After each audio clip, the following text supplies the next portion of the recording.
Students, good morning. मैं Nikhil Sarin British tutorials की तरफ से आज आपके पास एक राइटिंग टास्क 2 का टॉपिक आइल्स के लिए लेकर आया हूं। इस टॉपिक को हम डिस्कस करेंगे, किस पैराग्राफ में हम क्या मेंशन कर सकते हैं। ओवरऑल टॉपिक डिस्कशन भी होगी, बट इसको स्टार्ट करने से पहले मैं कुछ अपने बारे में आपको बताना चाहता हूं कि मैं करीब पिछले 15 सालों से आइल्स कोच कर रहा हूं। मैं ब्रिटिश काउंसिल की तरफ से सर्टिफाइड ट्रेनर हूं और काफ़ी बार खुद भी आइल्स का एग्ज़ाम दे चुका हूँ। सो मैं अपने फर्स्ट हैंड एक्सपीरियंस से ही ये सब बातें आपके साथ शेयर करूँगा। बिफोर मैं इस टॉपिक को डिस्कस करूँ आपसे, मैं राइटिंग टास्क 2 के बारे में थोड़ा सा पॉइंट डिस्कस ये करना चाहता हूँ कि राइटिंग टास्क मॉड्यूल जो कंप्लीट है, as you all know, 60 minutes का टास्क है, जिसमें राइटिंग टास्क 2 40 मिनट्स का होता है और राइटिंग टास्क 1 20 मिनट्स का होता है। इसमें करीब हमें मिनिमम 250 वर्ड्स लिखने होते हैं, तो अप्रॉक्सीमेटली हम इसमें 280 290 वर्ड्स के आसपास लिखते हैं। बहुत ज़्यादा वर्ड्स लिखना नेगेटिव इसलिए चला जाता है क्योंकि कहीं ना कहीं आप टॉपिक में ऑफ टॉपिक हो जाते हैं, कुछ रिडंडेंट, कुछ ओवर मटेरियल लिख जाते हैं जिसकी ज़रूरत नहीं है, ओवर एक्सप्लेनेशन कर जाते हैं जिसकी ज़रूरत नहीं है। आपको कंसाइज रहना है और आपको टू द पॉइंट रहना है, अपने टॉपिक से भटकना नहीं है। तो मैं आपके पास ये टॉपिक अब रीड करता हूँ। Some people think that modern technology has enhanced social behavior, but others think it has reduced social interaction. अब मैं इस टॉपिक को हिंदी में एक बार कन्वर्ट करता हूँ, अनुवाद करता हूँ। कुछ लोगों का ये मानना है कि मॉडर्न टेक्नोलॉजी जो है उसने सोशल बिहेवियर को, जो सोसाइटी में हमारा बिहेवियर है, बर्ताव है, उसमें बहुत ज़्यादा इम्प्रूवमेंट, तब्दीली लाया है, बेहतरी लाया है। जबकि दूसरों का ये मानना है कि इसने कहीं ना कहीं सोशल इंटरेक्शन, लोगों का आपस में मेल जोल कम कर दिया है। आपको दोनों ही व्यूज को डिस्कस करना है और अपना ओपिनियन देना है। जैसे कि मैं हमेशा आपको बताता हूँ कि करीब 4 पैराग्राफ्स हमें इसमें लिखने चाहिए। कुछ स्टूडेंट्स 5 पैराग्राफ्स भी लिखते हैं। पैराग्राफ्स की डिवीजन इतनी इंपॉर्टेंट नहीं है, वर्ड काउंट ज्यादा जरूरी है। और बात यह है कि लॉजिकल बात समझ आनी चाहिए, कंफ्यूजन नहीं होनी चाहिए। अक्सर ये बात बोलता हूँ कि सेंटेंसेस कॉम्प्लेक्स स्ट्रक्चर के अनुसार बनाने चाहिए, पर टॉपिक को कॉम्प्लिकेटेड नहीं करना चाहिए। टॉपिक को बहुत सिंप्लीफाइड मैनर में लिखना ही की टू सक्सेस है। अब इस टॉपिक में कुछ पॉइंट्स आपके साथ डिस्कस करता हूँ। सबसे पहले तो ये बात होती है कि हमें इस बात को एक्नॉलेज करना चाहिए कि जो भी हमें थीसिस स्टेटमेंट दी गई है कि हाँ, वो दुनिया में आज की डेट में हो रहा है, हमें ये एग्री करना पड़ेगा। तो इंट्रोडक्टरी पैराग्राफ में नो डाउट हम मॉडर्न टेक्नोलॉजी को इग्नोर नहीं कर सकते। हमें बताना पड़ेगा कि टेक्नोलॉजी ने बहुत एडवांसमेंट कर ली है, लीप्स एंड बाउंड्स से बहुत छलांग लगी है टेक्नोलॉजी में पिछले 100 सालों में। और उसने कहीं ना कहीं हमारे, कुछ लोगों का ये मानना है कि सोशल बिहेवियर में बहुत तब्दीली लाए हैं, और बाकी सब लोगों को ये लगता है, जो दूसरा तबका है सोसाइटी का, कि social interaction, physical interaction, in person interaction कम हुई है। मैं स्टूडेंट्स आपको सिर्फ एक ही टिप देना चाहता हूँ राइटिंग टास्क 2 में, बड़ी जो मेन टिप है, कि जो आप पैराग्राफ नंबर 1 यानी कि इंट्रोडक्शन लिखते हैं, उसके अंदर आपको कंप्लीट पैराफ्रेजिंग करनी चाहिए। जैसे कि पीपल कहा गया है तो कॉमनर्स कह सकते हैं, एनहेंस कहा गया तो इम्प्रूव कह सकते हैं, सोशल बिहेवियर कहा है तो सोशल एटिकेट कह सकते हैं, सोशल इंटरेक्शन कहा है तो इन पर्सन इंटरेक्शन कह सकते हैं। मतलब शब्दों की जो चॉइस है वो चेंज होनी चाहिए, पर मीनिंग चेंज नहीं होना चाहिए। फिर आपको पहले पैराग्राफ में ये भी लिखना है कि आने वाले पैराग्राफ्स में आप दोनों पहलुओं को डिस्कस करेंगे और आपके ओपिनियन में क्या है ये भी आपको बता देना चाहिए वहीं पर, कि आपके ओपिनियन में हो सकता है कि आप बोलें कि दोनों साइड्स में से कुछ कुछ सही है, या आप एक पर्टिकुलर एक साइड के साथ ज्यादा एग्री करते हैं, तो आपका ओपिनियन क्या है वो भी बता सकते हैं। अब जहां तक पहला जो सोसाइटी का तबका है जो ये सोचता है कि सोशल बिहेवियर में बहुत इंप्रूवमेंट आई है, उसके लिए कुछ पॉइंट्स हैं यहाँ पर जो मैंने यहाँ मेंशन किए हैं। टेक्नोलॉजिकली एनहेंस्ड एरा आ चुका हुआ है आज की डेट में। आज का जो युग है वो टेक्नोलॉजी से एनहेंस्ड है। अब हम पुराने युग में नहीं रहते हैं। और यहाँ पर with the help of social media, internet, laptops, computers, smartphones, हर तरह से अगर हम देखें, फर्दर डिस्कस करते हुए मैं ये बोलना चाहता हूँ कि टेक्नोलॉजिकली एनहांस्ड एरा में आज हम इस ऐसे युग में रह रहे हैं जहाँ टेक्नोलॉजिकली हर चीज़ एनहांस्ड है, बेहतर है। हमारे पास हार्डवेयर के तौर पर लैपटॉप्स हैं, स्मार्टफोन्स हैं, डेस्कटॉप कंप्यूटर्स हैं। हमारे पास सॉफ्टवेयर के तौर पर बहुत अच्छे अच्छे सोशल मीडिया के सॉफ्टवेयर्स हैं, जैसे कि फेसबुक है, व्हाट्सएप है, इंस्टाग्राम है। यहाँ पर ना सिर्फ हम चैट कर सकते हैं, हम वीडियो कॉल्स कर सकते हैं, हम ऑडियो कॉल्स कर सकते हैं और दुनिया भर में हम कहीं पर भी कर सकते हैं। काफ़ी रीजनेबल प्राइसेस पर अवेलेबल हैं ये सर्विसेज। इसलिए डेफिनेटली हमारा जो सोशल एटिकेट है, सोशल बिहेवियर है, उसके अंदर हमें इम्प्रूवमेंट मिलती है देखने को।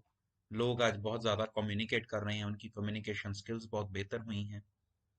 अगर हम डिस्टेंस बैरियर की बात करें, कोई भी कंट्री हो, कोई भी टाइम हो, हम किसी से भी कम्युनिकेशन कर सकते हैं, तो definitely it has shrunk down the distance barrier.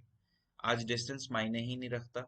Kashmir से लेके कन्याकुमारी तक, न्यू दिल्ली से लेके टोरंटो तक, कहीं पर भी हम किसी से भी कम्युनिकेट कर सकते हैं। तो जो एक फिजिकल डिस्टेंस बैरियर था, वो लगभग खत्म हो चुका है। फिर बात आ जाती है फ्रीक्वेंट कांटेक्ट की।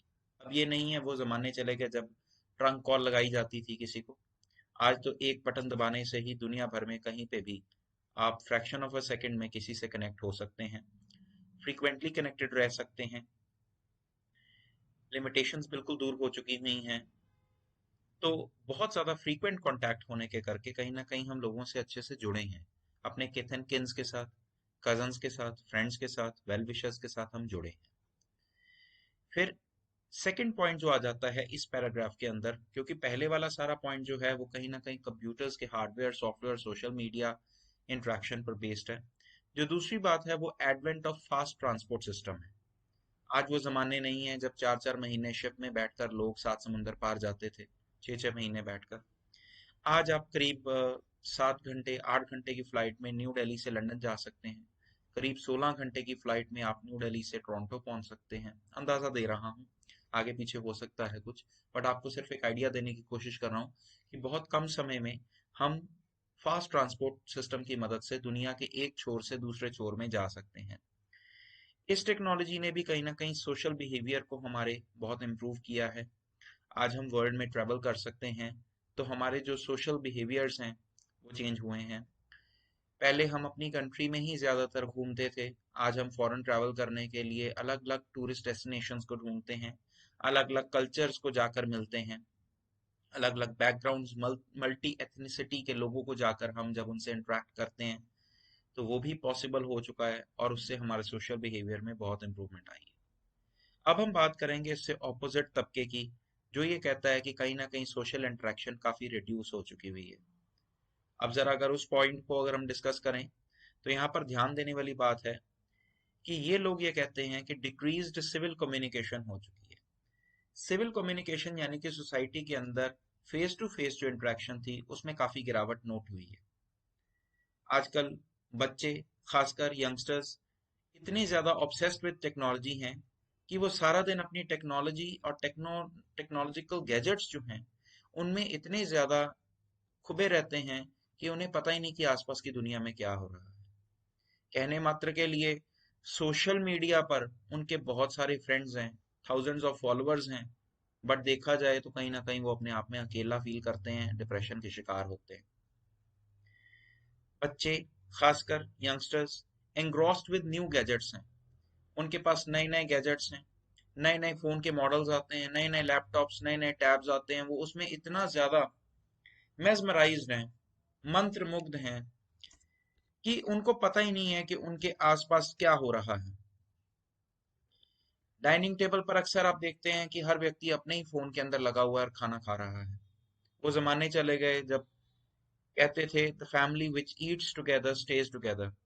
आजकल फैमिली टेबल पर बैठी खाना तो खा रही है, पर सब लोग अपने मोबाइल पर कुछ ना कुछ कर रहे हैं अपने टेस्ट और अपनी नीड्स के अकॉर्डिंगली। तो विद इन द फैमिली, किथ एंड किन्स के साथ, दोस्तों के साथ कहीं ना कहीं रिलेशनशिप जो फिजिकल, हम किसी को मिलते थे, हम किसी को फेस टू फेस मिलते थे, बात करते थे, वो चीजें कहीं ना कहीं गायब हो गई हैं। इसके बाद एक बहुत मेजर पॉइंट आता है ई कॉमर्स। ई कॉमर्स आजकल बहुत ज्यादा छाया हुआ है। हर प्रोडक्ट जो है लगभग आपको ई कॉमर्स के द्वारा घर बैठे बैठे मिल जाता है। कोई जमाना होता था जब आप घर के पास बेकरी में जाते थे, ब्रेड लेते थे, उस बेकर के साथ भी आपके एक अच्छे जी स्टूडेंट्स। तो फर्दर डिस्कस करते हुए मैं ई कॉमर्स की बात करना चाहता हूँ। बेसिकली ई कॉमर्स में मैं ये कहना चाहता हूँ कि ई कॉमर्स की मदद से आप घर बैठे कुछ भी सामान मंगवा सकते हैं। आज आपका लैपटॉप ही आपका फ्रेंड बन चुका है, आज आपका फोन ही आपका फ्रेंड बन चुका है। कोई जमाना था जब आप किसी बेकर के पास जाते थे, उससे ब्रेड खरीदते थे, रोज मॉर्निंग में एग्स खरीदते थे या घर की ग्रोसरी खरीदते थे। किसी कन्फेक्शनर से या ग्रोसरी स्टोर से आपका एक संपर्क होता था, आपकी सोशल इंटरेक्शन होती थी। कई बार आप इतना पर्सनल होते थे कि अपनी फैमिली की कोई प्रॉब्लम या खुशी को भी उनके साथ डिस्कस करते थे। आपका मन हल्का हो जाता था। पर आज ये सब चीजें मिसिंग हैं क्योंकि ई कॉमर्स आ चुका है और आपको डोर स्टेप डिलीवरी मिलती है। आपको कोई लेना देना नहीं दुनिया से। आप एक कमरे में बैठकर भी दवाइयाँ, खाना, कपड़े, मोबाइल फोन्स, लैपटॉप, दुनिया की कौन सी ऐसी आइटम है जो आप घर बैठे नहीं मंगवा सकते। और एंड में मैं यही कहना चाहता हूँ कंक्लूजन में कि देखिए टेक्नोलॉजी ने अपना काम किया है। उसने दुनिया को बेहतर किया है। उसने दुनिया को चीज़ें बेहतर ऑफर की हैं। ये अप टू द यूज़र है। अगर यूज़र चाहे तो इसके फर्स्ट पैरा में जो बेनिफिट्स लिखे हैं वो ले सकता है। जो सेकंड में है पॉइंट्स जो हमने लिखे हैं कि ये decreased face to face communication करता है, ये करता है, वो करता है, इसके ऊपर कंट्रोल यूज़र का है। यूज़र इसको बैलेंस्ड वे में अगर यूज़ करे तो बहुत बढ़िया हो सकता है।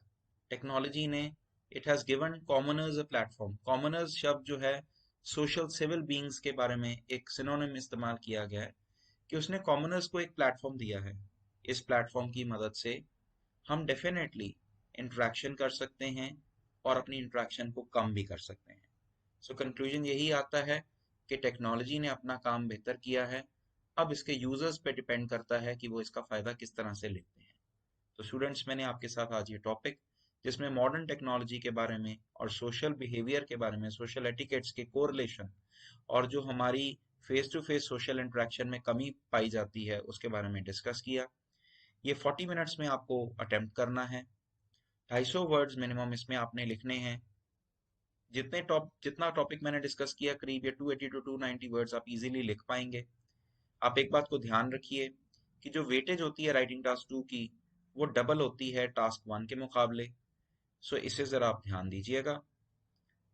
Best of luck. No doubt आजकल आज के exams in the month of मई 2021 अभी नहीं हो रहे। लेट्स सी जून में होते हैं या उससे अगले मंथ होते हैं। पर अपनी तैयारी बढ़िया कीजिए। राइटिंग में अक्सर मुझे स्टूडेंट्स कहते हैं कि हमारे कम बैंड आए। उसके पीछे बहुत लॉजिक्स हैं। मेरी आने वाली वीडियोस में आपको मैं बताता रहूंगा।